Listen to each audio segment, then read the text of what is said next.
Um homem e uma mulher se veem saindo de dois elevadores, um ao lado do outro. Eles não sabem onde estão e nem se lembram como foram parar lá, mas eles se conhecem. Para ser mais exato, os dois são casados. Eles caminham confusos pelo estranho local em que se encontram até se depararem com um misterioso bar, gerido por um homem de aparência extravagante. Esse homem se apresenta como Decken e ao local como Queen Decken, antes de apresentar as circunstâncias. Primeira, ele não pode dizer onde exatamente eles estão. Segunda, eles vão jogar um jogo. Terceira, este vai ser decidido por uma roleta. Quarta, eles dois vão apostar as suas próprias vidas nesse jogo. E quinta, até o fim dele, eles não podem sair de lá.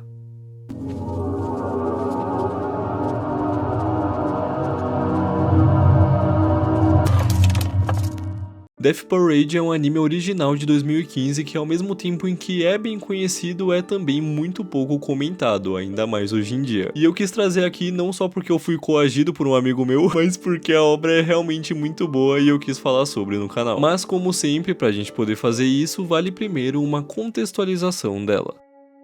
O anime começa com esse casal, a Machiko e o Takashi, chegando ao Queen Decken e sendo recebido pelo Decken. Ele pergunta primeiro se eles se lembram de algo ao que eles dizem que se lembram de estarem numa viagem de lua de mel, mas nada mais. E então ele apresenta as circunstâncias anteriores às quais eles obviamente se opõem. O Takashi pergunta pro Decken o que acontece se eles se recusarem a jogar, ao que ele revela vários cadáveres pendurados atrás dele. Daí eles aceitam jogar. O jogo em questão é um jogo de dardos com dois alvos diferentes para cada, mas com um adicional. Cada campo nos alvos é ligado ao sistema nervoso do oponente, e ao ser acertado será como se a pessoa fosse perfurada na região. Após confirmarem que esse sistema realmente funciona, o Takashi pergunta pro Decken se não tem outro jeito de resolver, sem que eles precisem se ferir, e o homem responde que é só errar os alvos. Eles decidem fazer isso, mas é quando algo acontece. Conforme jogam os dardos, os dois vão recuperando algumas memórias, e um estranho ressentimento parece surgir entre eles. A gente descobre que a Machiko tá grávida e que ela não tinha contado ainda pro Takashi. Eu não sei como que ele não descobriu, sendo que ela já tá há 10 semanas e dando todos os sinais possíveis, mas enfim. Em meio a isso, o homem fica agressivo, não por não querer o filho, mas por ter certeza de que não é dele. E o motivo da suspeita é revelado quando ele conta que pouco antes da cerimônia de casamento, ele ouviu duas amigas da mulher conversando, dizendo que a Machi estava se casando por puro interesse, e isso preencheu ele de ódio. Ela jura que ele tá errado, que não é isso, mas ele não dá ouvidos à mulher, até que ela entende o que rolou. A real é que a Machi, da qual as amigas dela estavam falando, não era ela, mas sim uma outra amiga que ela teve anos no passado chamada Machida, e que de fato se casou por interesse e da qual inclusive ela já havia contado pro marido sobre. Revoltada então, a mulher toma o dardo da mão do homem e acerta no alvo do coração, vencendo o jogo. E nisso um novo lapso de memória a atinge, e ela percebe que na verdade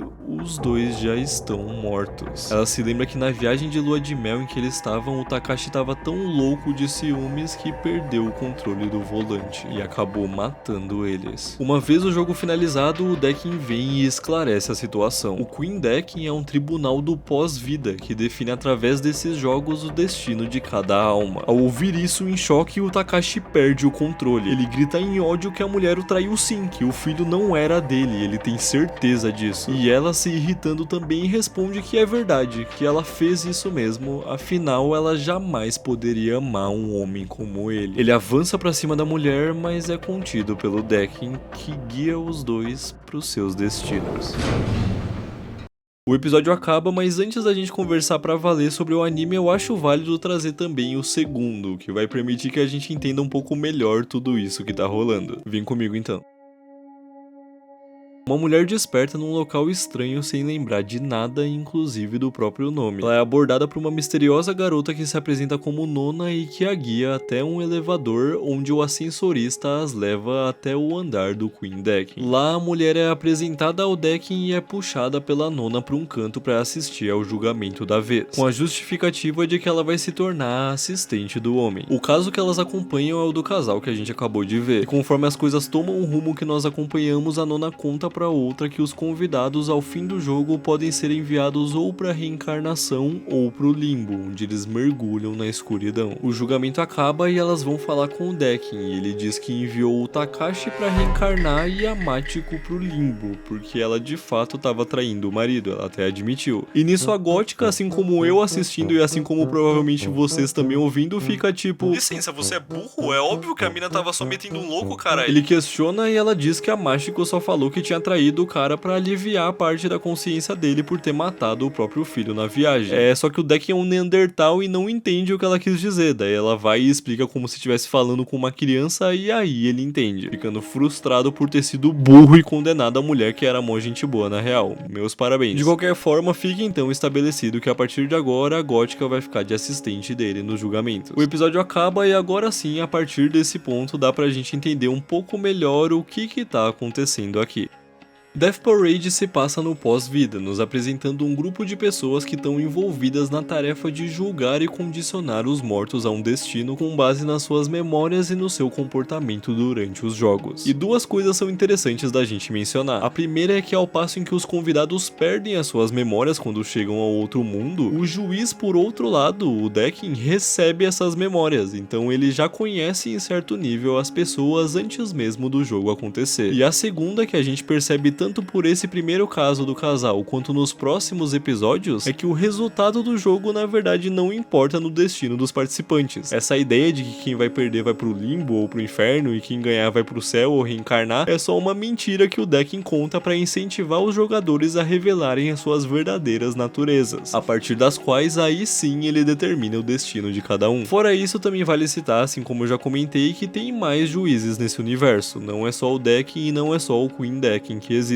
Tem outros andares com outros responsáveis, como é o caso desse carinha que a gente vem a conhecer, chamado Gint, e tem também, na verdade, todo um sistema no lugar que vai além só dos juízes. Tem o pessoal que é encarregado de transferir a memória dos convidados para eles, o pessoal que determina para qual juiz vai cada convidado, é praticamente uma empresa o bagulho. E nisso começam a entrar em cena alguns conflitos do anime, porque por mais que ele seja semi-episódico, a gente tá sempre vendo novos convidados sendo julgados, ele tem também outras tramas principais no seu decorrer. Uma das principais é a da assistente do Decken, que é uma mina que simplesmente não tem memória alguma de nada antes de chegar lá. Ela sequer sabe o seu próprio nome, tanto que todos se referem a ela só como assistente e eu me refiro a ela como a Gótica. Mas apesar disso, ela tem um papel muito importante pro anime, pelo fato de que ela, diferente dos juízes, como é o caso do Decken, faz um julgamento muito mais emocional do que tá rolando. E aqui dá pra gente puxar junto um outro ponto interessante do anime, que é que tem regras que determinam os deveres dos juízes, que é que eles não podem abandonar os julgamentos, não podem ter a experiência da morte e nem sentir emoções, porque principalmente esses dois últimos pontos aproximam eles demais dos seres humanos, e isso não é permitido na hora de fazer um julgamento. Só que é aí que entra a assistente, que de propósito e acidentalmente também acaba trazendo uma influência emocional e contestando a forma como as coisas são feitas nesse lugar, que essas regras que definem que um juiz tem que ser diferente de um humano para julgá-lo, na verdade não fazem sentido. E para julgar uma pessoa que tem emoções e que entende o peso da morte, o juiz deveria sim ter essas experiências, principalmente a parte das emoções. E nessa oposição dela também é contestado o lance dos juízes incentivarem os convidados a revelarem as suas naturezas, porque o que rola desde o início que a gente vê é uma pressão do Decken para as pessoas participarem do jogo com a ideia de que perder vai levar à morte. Ideia essa que depois que elas descobrem que já estão mortas vira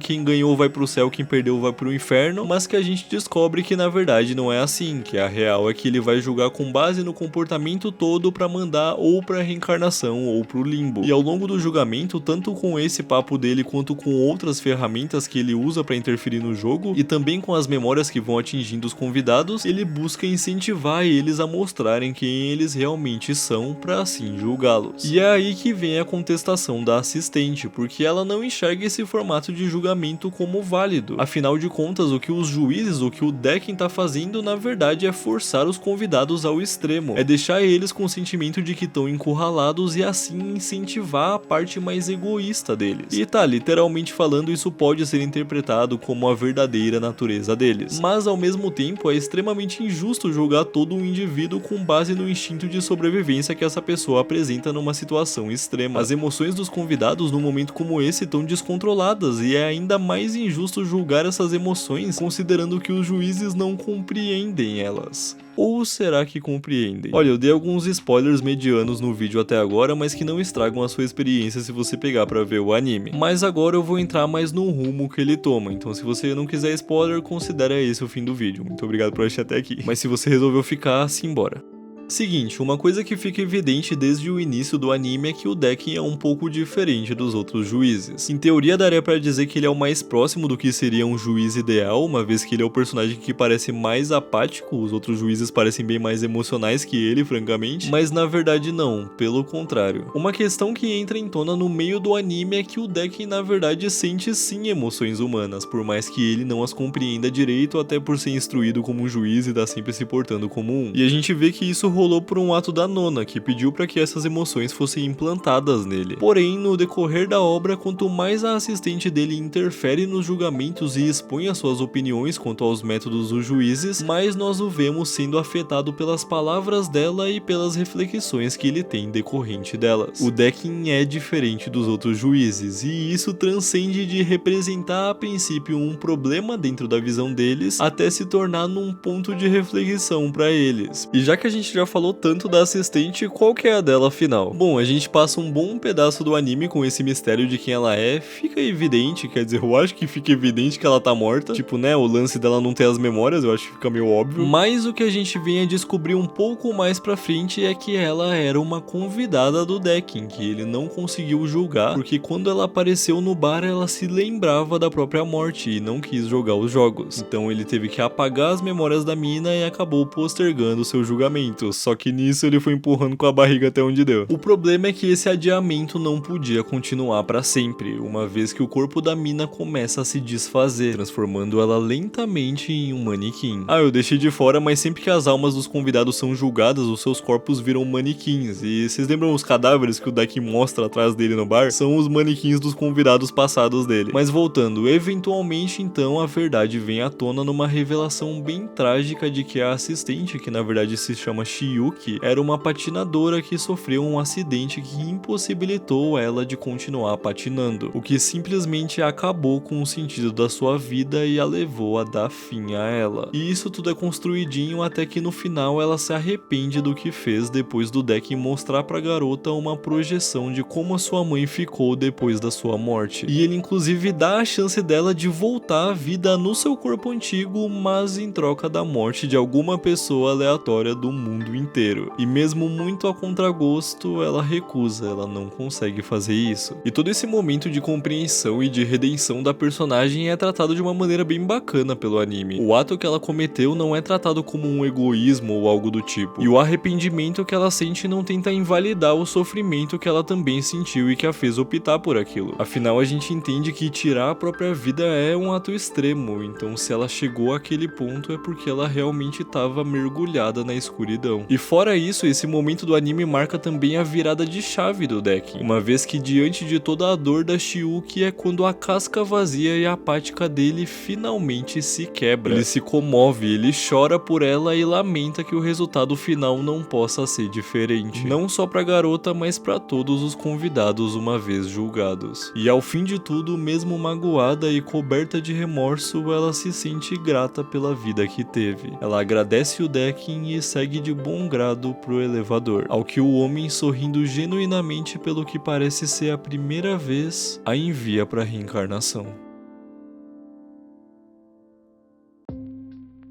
O anime acaba e ao passo em que eu digo com tranquilidade que eu gostei muito dele, eu também senti um certo vazio em alguns pontos. Death Parade tem uma ambientação interessantíssima, uma premissa muito legal, é da hora acompanhar os jogos com os convidados e todas as tramas dramáticas e as resoluções intensas. Os personagens são muito bons também, eu gostei bastante do Decken, eu gosto quando um personagem mais inexpressivo é trabalhado de forma a desenvolver mais as emoções ao longo da obra, tipo a Violet Evergarden, e eu gostei de como foi feito com ele, os outros também Shiuki, a Nona são bem interessantes, e a trama toda no geral foi bem da hora, me prendeu e me divertiu bastante. Dito isso, eu senti que muita coisa ficou em aberto, porque a Shiuki lembrava das memórias quando chegou no bar do deck, como funciona esse lance de não ter emoções, até porque a maioria dos juízes parece ter sim, quem contrata os juízes, qual que é a desse lugar que eles estão. Por exemplo, o lugar em que a Nona vive é uma área verde abandonada, cercada por muralhas e que pode ser acessada pelo elevador lá. Qual que é a história desse lugar e dos outros cenários excêntricos que a gente vê ao longo do anime? Nada disso recebe uma explicação e eu sinto que tinha um espaço enorme pra elaborar algo super interessante em cima. Mas enfim, apesar de tudo, é bem legal de acompanhar essa história toda. Eu admito que, como alguém que não é fã de obras episódicas, em certo ponto eu achei meio cansativa a dinâmica de estar sempre tendo um novo jogo com novos convidados, mas no geral eu gostei bastante do anime sim. Mas e você, o que você achou do anime, do vídeo? Você já conhecia Death Parade ou já tinha ouvido falar? Deixa nos comentários pra gente seguir conversando sobre. No mais, curte e hypa o vídeo se você tiver gostado, se inscreve no canal pra não perder os próximos, considera se tornar membro pra me dar uma ajudinha com o canal, e eu já deixo aqui um agradecimento aos membros, o maior aos desbravadores do submundo, Arthur Rodrigues, Necroneco, Kawamito 10 e Dominique Brito, e um especial aos senhores do submundo, que são Matheus Nicolas, Thaís Portofraga, Arthur Rocha, Artemis Diana e Crio. Obrigado pela força. Minhas redes sociais estão na tela se você quiser me seguir, e é isso, até uma próxima, falou.